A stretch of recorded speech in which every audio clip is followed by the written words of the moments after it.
So we're going to talk about something you use every day. How many of you set the node_env environment variable when you're developing JavaScript? Okay, and the others, I don't buy that you're not setting it, so I'm sorry. You probably are, or your framework is doing it for you. So anyway, who I am, hi, Matteo, part of the Node.js Technical Steering Committee, board member of the OpenJS Foundation, created a bunch of modules on NPM, including a library called Fastify. They should be using that, if that Dylan already said it, but I'm repeating it. And also created Pino, the logger that you should be using too. I don't know. I have a newsletter, YouTube channel, Twitch, whatever you want to. If you want to interact with me, you can. So here we go. So last year I got 17 billion downloads on NPM, so my software runs on your computer as we speak. So just, you know. This year will be 22, something like that. So, okay. So how are we with the stuff? It's good. So let's start about node_env and the fact that node_env is problematic. And it starts with a major semantic misunderstanding. It's fun, right? Everybody uses this thing, and you know we can't agree on a on terminology. That's the source of all computer problems, right? User speaks. A group of people say A, and the group of people, or say understand B, or apples and pears. Okay, so env stands for environment. So I did a quick search and asked Wikipedia what. I didn't ask ChatGPT. I could have asked ChatGPT. It would be a good answer. Okay. I did ask a question, what is an environment? And, well, we're not talking about anything green. That's the first choice. Okay, this is a nice picture from the My Mountains. So what Wikipedia said, well, Google said deployment environment, and they say something like, in software deployment, an environment or tier is a computer system or set of systems in which a computer program or software component is deployed and executed. This is the important part, deployed and executed. In fact, all of you, you have worked on the web, you build apps, you have seen that you have development environment that's typically servers running on the cloud, or a staging environment, or an integration testing, something like UAT, which I didn't understand what it meant for a few years. Then somebody told me that what it meant, and I'm not going to tell you, so we can have fun. And then there is production. Okay, so we have production and a lot of other things. Cool. So now, where is the source of the major misunderstanding of the problem? Well, it comes from Ruby on Rails. Like half of the problem comes from Ruby on Rails, probably. Or all the good things of software come from Ruby on Rails, too. So we can talk about that. Well, in Ruby on Rails, define that there are 3 values for a thing called Rails_env, and one is development, test, and production. These were set up by default for you when you generate a new Rails app. Now, what do you think the development here stands for? It's an environment, right? Well, for Rails, development is the developer's machine, because they develop on that machine, which is completely against whatever the operator or DevOps that you have talked to actually mean for it. Ouch. How can things go bad here? Okay, let's unravel how can things go bad from this point. Everybody else thinks it's a server, but Rails thought it's your laptop. Okay, so now we have 2 things that are called the same, right? One is my computer, and the other one thinks it's the server, and they have exact same name. And as every expert on product or whatever will tell you, this is a source of major problems in your system that you should get rid of immediately and clarify this misunderstanding. Okay, well, the whole point of having multiple environments is that they need to be as close to each other as possible so you can test the things. Otherwise, you get an incident, okay? Because you do your testing on staging, you think, oh, but my system works on staging, works on development, it works on my machine. You have heard that? It works on my machine, and then I bring it to cloud, and in cloud, oh, nope. The worst bugs are the ones that can only be reproduced in production. Fun, right? This is fun.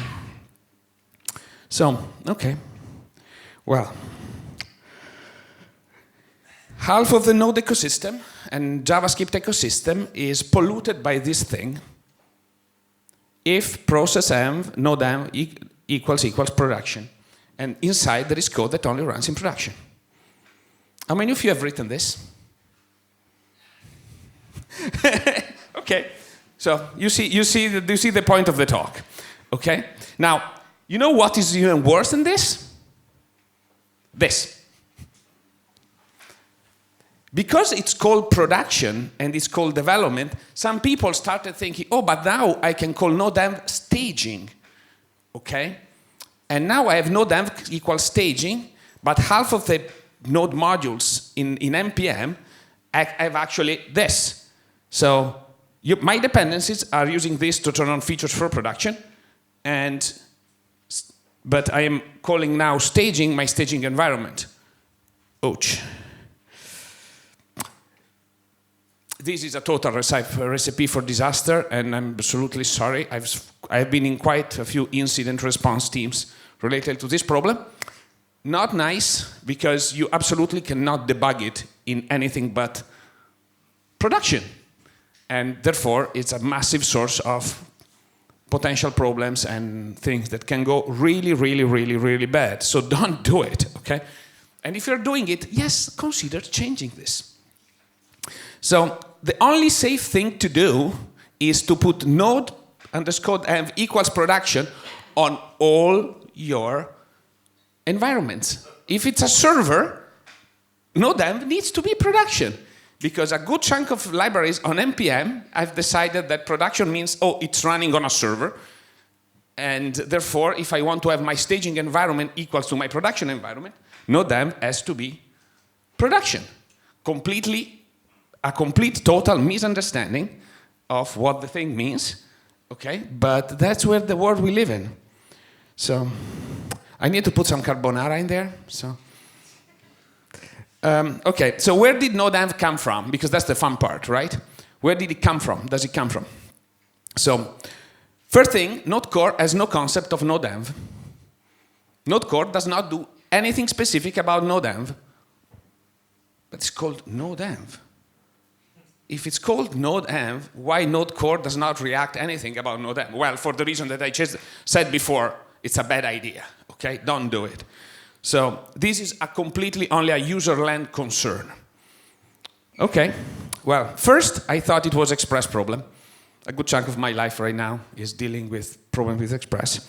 So I thought I found a commit, and where this was introduced in Express, but turned out it was not Express problem. In fact, it was introduced by one of the Node.js and JavaScript hero, Tim Caswell. We did a fantastic job elsewhere, but probably this was not a great idea. It renamed connect_env to node-env to make it more framework agnostic. This was done in the 2nd of October 2010. This has got so many production incidents that, you know, it needs to be put on a little frame, okay? No, you see, it's what it is. So again, this is problematic, okay? So, okay, let's even get it more fun, because this is half stack, so. What about bundlers? Okay, what does it mean for bundlers? Well, let's look at what Webpack says about it. It's probably the most popular one. There are a lot of new things. So Webpack says that in the docs, many libraries will key of the process env.node_env variable to determine what should be included in the library. So, in fact, by setting this library, the bundling process changes and things are activated or not. Essentially, it's significant portion of code can be turned on and off. Typically, it's debug modes, so you can get nicer stack traces, nicer errors, but that will slow down your app to cripple and cripple it completely if this is not set. Okay, good. So now I'm setting it to staging, and everything goes to bloop. Not nice. Okay. I want to show a little bit of list of things that use node_env, so you can take a look. Okay. I put random links, many others. So this is super widespread. Half of the node registry said this. So you really want to just set it to production and completely forget it exists. Okay? If it's on a server, if it's your machine, set it to development, that's great. If you're running it for test on your machine, set it to test. Anything else, if it's running on a server, if you can access it on with an URL, with curl, whatever, yeah, put it in Node MV equals production, and that's it. It's so simple, but I don't know. Okay, so how to manage config? Now, I told you that you can mute the if, so what can we do? Well, you know, that a long time ago there was this thing called 12-factor apps, and it's still a thing, okay? Still there, the website is still there. So, really, the takeaway is always set node_env to production if you're running on a server, or if you're running a bundle or if you're building a bundle for a production system, or staging environment needs to be built with node env equals production, which is, it's called staging environment, and I build it with node env production. Makes no sense whatsoever. It's one of those quirks, just, you know, JavaScript is full of them, it's a word, so we grow so fast, so don't worry. It's put it in the book of the bad things of JavaScript, and that's it. So, essentially, instead of doing this, which is super bad, okay, and I've seen this pretty happening all the time, you know, you can turn on and off your features one by one, okay? Don't say, this is changing my code in, this feature is enabled if it's the staging environment. Just do it only if it's set. Cool? This was liberating a little bit. So, okay, few bits of things. I don't want to keep you so long. So, first off, I'm going to do a long form of this in a week or so. So there is a QR code here if you want to. It's free.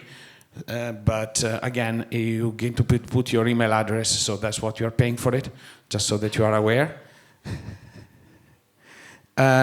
So we are going to talk a little bit more about configuration, how to make it validate your config, how to set everything, how to make sure everything is configured, blah, blah, blah. All the nice things about configs and Node. So this is one. Second thing, I'm going to talk a little bit about Platformatic now.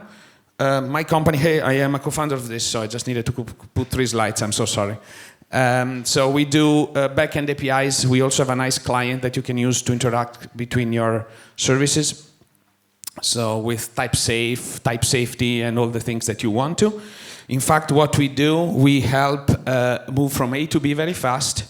How do we do that? Well, we get you on a nice high-speed train to move to C, and then we give you a very fast, super flexible SUV car to move where you need to go.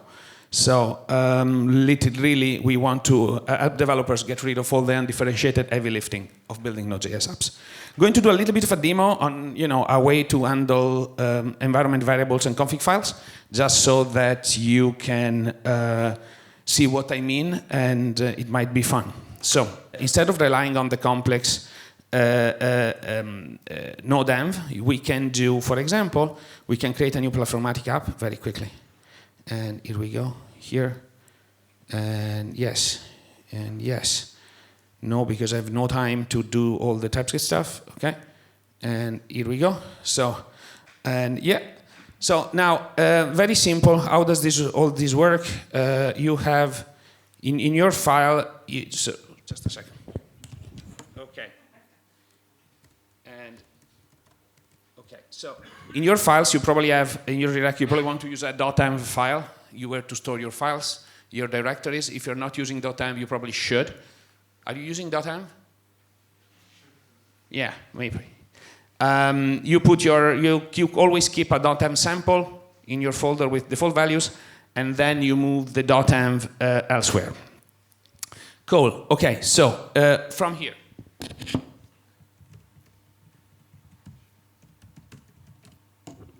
Starty is a good thing, okay?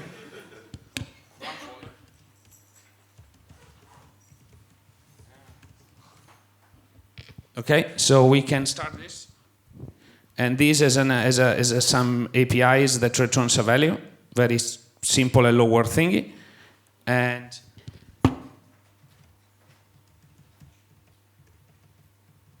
this is governed by this file. Okay, this is a nice little foobar. So let's say that I want to use an environment variable. So I am not using my environment variable directly in my code, because if I'm polluting my code with all the environment variables, it becomes very hard to maintain.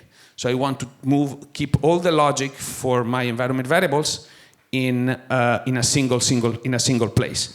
So what we do is, first we add an environment variable in the env.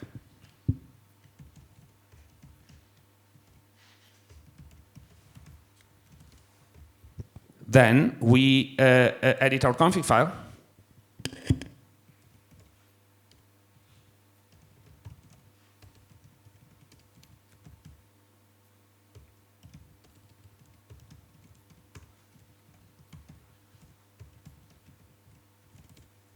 Okay, you see this as this nice mustache brackets thingy.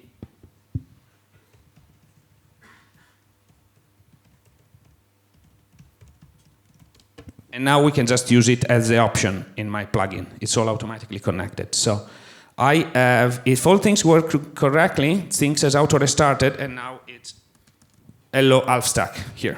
So here we go. Okay, thank you very much for watching. Hopefully this was entertaining and fun, and talked a little bit about environment variables, which is a topic that make me very excited. So later on, we're doing at the pub quiz. There will be a few copies of my book on Fastify for the raffle. So, those are prizes actually. So that's I think that will be it. That's it.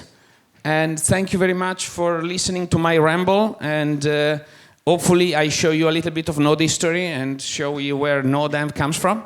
And now you know more probably. I don't know.